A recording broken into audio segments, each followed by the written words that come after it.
Fresh হয়ে আমার রুমে এসে বিছানায় শুয়ে ফেসবুকিং করছিলাম। এমন সময় রিয়া আমার রুমে এসে আমার সাথেই বিছানায় শুয়ে বলতে লাগলো, দেখি কি করছিস। তারপর রিয়া আমার এতটাই কাছে চলে আসলো যে ওর শরীর আমার শরীরে বারবার স্পর্শ করছে। আমি মুহূর্তের মধ্যেই উঠে গিয়ে রিয়াকে বললাম, রিয়া তুই এসব কি করিস? ওমা, আমি আবার কি করলাম? দেখ রিয়া, তুই এখন আর সেই ছোট নেই, এই যে তুই সারাক্ষণই আমার হাত ধরে টানাটানি করিস। আমি বিছায় শুয়ে থাকলে তুই আমার সাথে এসে শুয়ে পড়িস। এসব মানুষ দেখলে খারাপ কিছু ভাবে, সমাজ এটা ভালো চোখে দেখে না। আরে রাখ তোর সমাজ, আমার যা ভালো লাগে আমি তাই করি। কে কি বলল না বলল এসব দেখার সময় আমার নাই। দেখ রিয়া, তুই বড় হয়েছিস, কয়েকদিন পর তোর বিয়ে হবে, কিন্তু তখন যদি বরপক্ষ এসে তোর এসব ছেলেমানুষিগুলা জানতে পারে তখন তো তোর বিয়ে হবে না। ছেলেমানুষি মানে এই আমি অন্য কোনো ছেলের সাথে কখনো এসব রং ঢং করছি? যা কিছু করি সব তো তোর সাথেই। আর তুই তো আমার ভাই, বন্ধু, সবকিছু। আর আমি তোর সাথে এসব করবই। আর তা জেনে যদি কোনো শালায় আমাকে বিয়ে করতে রাজি হয় তাহলেই আমি বিয়ে করব, নয়তো ফোট। ছি ছি ছি, নিজের হবু বরকে কেউ শালা বলে এই প্রথম শুনলাম। শুধু শালা না, রুজ রুজ কেলাবো। তোর কোনো সমস্যা?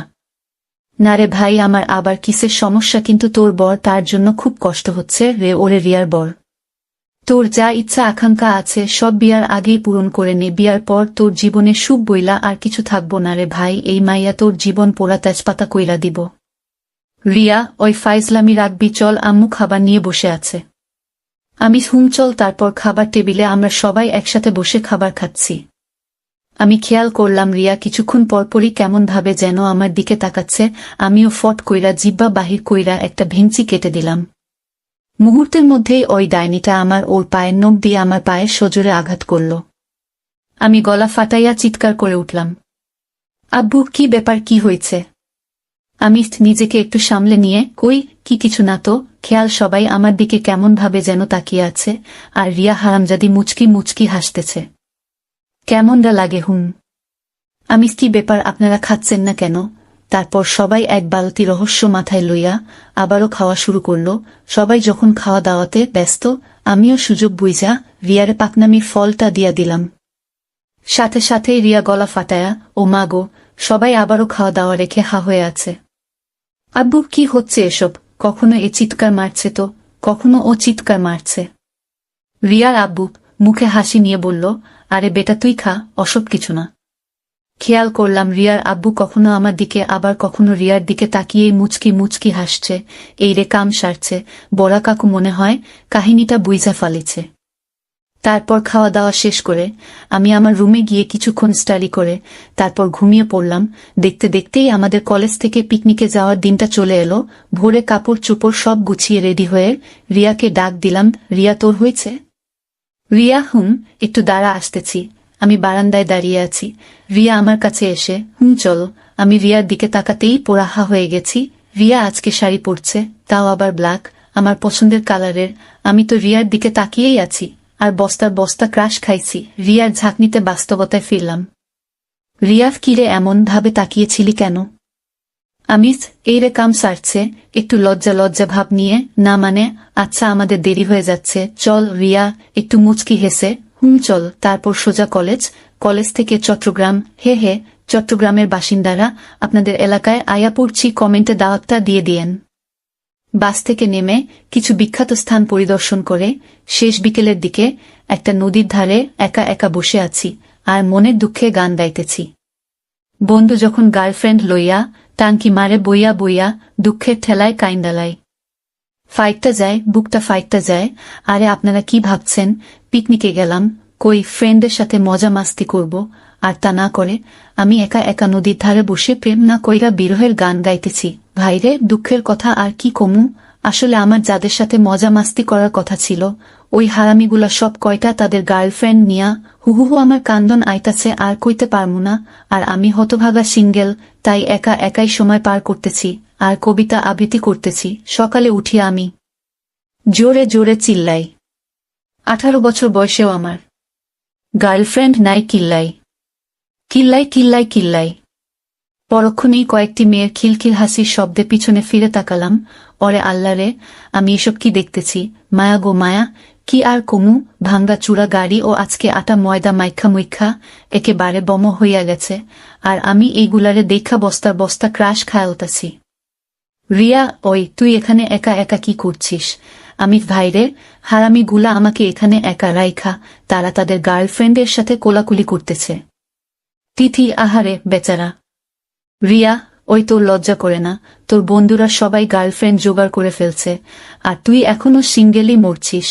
আমি রিয়ার হাত টিপতে টিপতে, আফারে, তোর তো অনেক সুন্দরী সুন্দরী বান্ধবী আছে, তুই তাদের মধ্যে থেকে শুধু আজকের জন্য আমাকে একটা গার্লফ্রেন্ড জোগাড় করে দে না। মুহূর্তের মধ্যেই ময়দা সুন্দরীগুলার হাসির খিলখিল শব্দে আমার কান ফাইটটা যাওয়ার অবস্থা, আর রিয়া তো রেগেমেগে একেবারে শেষ। তিথি আমার কাছে এসে আমার কাঁধে হাত রেখে, আহারে আমার বাবুটা বুঝি এত অসহায়। আচ্ছা ঠিক আছে, আজকে আমরা এখানে যতজন আছি সবাই তোমার গার্লফ্রেন্ড, এবার হ্যাপি। ওরে এত খুশি লাগে কেরে, কেরে এত খুশি লাগে? রিয়া, ওই তিথি, তোরা পারলে এই হাদারামের গার্লফ্রেন্ড সেজে থাক, আমার পক্ষে সম্ভব না। আমি ওকে মাই ডিয়ার আপ্পি, আপনি এখানে একা একা বসে বাদাম খান, আমি আমার গার্লফ্রেন্ডদেরকে নিয়ে ঘুরে আসি। রিয়া, হুম, যা না যা। কথাটা বলেই এক বস্তা রাগ লইয়া রিয়া ওই স্থান ত্যাগ করল। তারপর আমিও বস্তার বস্তা খুশি মনে লইয়া একেবারে বাহুবলী সিনেমার নায়কের সৈন্যদের মতো এক গাটি গার্লফ্রেন্ড লইয়া সেই লেভেলের হাঁটা দিলাম। হারামিগুলার সামনে গিয়ে গার্লফ্রেন্ডগুলার সাথে আলগাপিড়িত দেখাইতে লাগলাম, আর হারামিগুলাও হা করে আমার দিকে তাকিয়ে থাকল। তারপর সব হারামিগুলারে একটা দর্শন দিয়া আমরা একটা নিরাপদ জায়গায় বসে আড্ডা দিতে লাগলাম। পরক্ষণেই কোত্থেকে যেন ফট কইরা সব হারামিগুলা আমার সামনে এসে হাজির। আমিও এক বদনা ভাব লইয়া কইলাম, কি চায়? রুবেল নরম সুরে, দুস্থ একটু ইম্পর্টেন্ট কথা ছিল। আমি, আরে বেটা দেখছিস না হিরো এখন ব্যস্ত আছে, যা পরে আসিস। সোহাগ, ভাইরে খুব জরুরি, তাড়াতাড়ি চল নয়তো। আমি সাববে, ওই নয়তো কি? মুহূর্তের মধ্যেই সব হারামিগুলা আমাকে এভাবে তুলে নিয়ে যাব।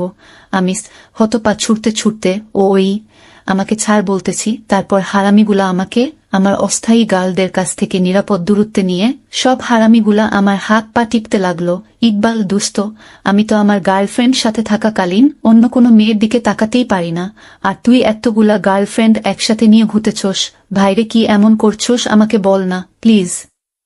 সোহাগ, তুই আমার গরু থুকু গুরু, ভাই বল না কিভাবে এতগুলা গার্লফ্রেন্ড একসাথে জোগাড় করলি?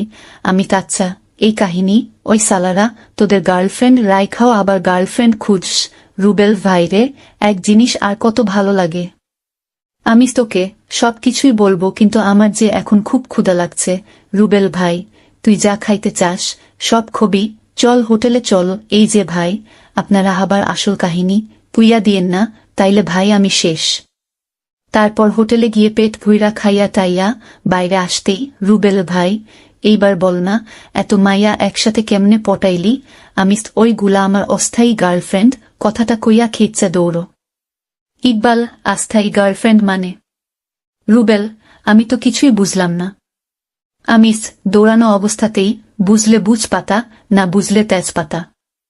তারপর পিকনিক শেষ করে নারীর টানে বাড়ি ফিরা, থুক্কু। আমি তো বিয়াই করি নাই। আব্বা আম্মার টানে বাড়ি ফিরার উদ্দেশ্যে রওয়ানা হলাম। বাসায় ফিরে ফ্রেশ হয়ে দিলাম একখান ঘুম। পরের দিন কলেজে যেতেই, রিমা, ওই দেখ রিয়ার হবু বর আসছে। আমি, ওই রিয়ার হবু বর কে? হুম। রুবেল, আরে বেটা, রিয়া আপু আমাদেরকে তোদের লটর পটরের কথা সব বলে দিচ্ছে। আমি, ওই রুবেল্লা, একদম বাজে কথা বলবি না, বলে দিলাম। রিমা, তলে তলে টেম্পো চালাও, আমরা বললেই হরতাল। আমি, ওকে ফাইন, আমি রিয়াকেই জিজ্ঞেস করে নিচ্ছি, যদি তোদের কথা মিথ্যা হয় তো আমি তোদের খবর করে ছাড়ব। তারপর সোজা ক্লাসে চলে গেলাম। লাঞ্চের সময় রিয়া আসতেই, আমি, চল বাসায় যাব। রিয়া অবাক হয়ে, কি ব্যাপার, কিছু হয়েছে? আমি, আগে বাসায় চল, সব বুঝতে পারবি। তারপর রিয়াকে নিয়ে বাসায় ফিরে আমি আমার রুমে চলে গেলাম। ফ্রেশ হয়ে লাঞ্চ করে রিয়াকে বললাম, রিয়া ছাদে আয়। কথাটা বলেই আমি ছাদে চলে গেলাম। কিছুক্ষণ পরপরই রিয়া এসে, কিরে কি বলবি বল। আমি, তুই রিমার কাছে কি বলছছ? রিয়া, না মানে? আমি ধমকের সুরে, না মানে কি? রিয়া, বলেছি যে আমরা দুজন দুজনকে পছন্দ করি। আমি, শুধু এতটুকুই রিয়া, আর বলছি আমরা দুজন দুজনকে মানে করি। আমি, ওই সোজাভাবে বল। রিয়া, ভালোবাসি। আমি ঠাস করে দিলাম একটা। রিয়া তার গালে হাত দিয়ে আমার দিকে অসহায়ভাবে তাকিয়ে আছে। ওই, আমি কখনো তোকে বলছি যে আমি তোকে ভালোবাসি? আমার তো তোর প্রতি তেমন কোনো ফিলিংসই কাজ করে না। রিয়া, কাদু কাদু গলায়, সাদ, আমি তোকে ভীষণ ভালোবাসি, কিন্তু আমি তো বাসি না। রিয়া আমার কাছে এসে আমার গালে হাত রেখে, কেন কেন তুই আমাকে ভালোবাসিস না? আমার মধ্যে কি এমন কমতি আছে? দেখো, তুই দেখতে অনেক সুন্দরী, স্মার্ট, তাই তোর পিছনে অনেকগুলা ছেলেও ঘোরে, তাই বলে এটা ভাবিস না যে আমিও ওসব ছেলেদের মতো।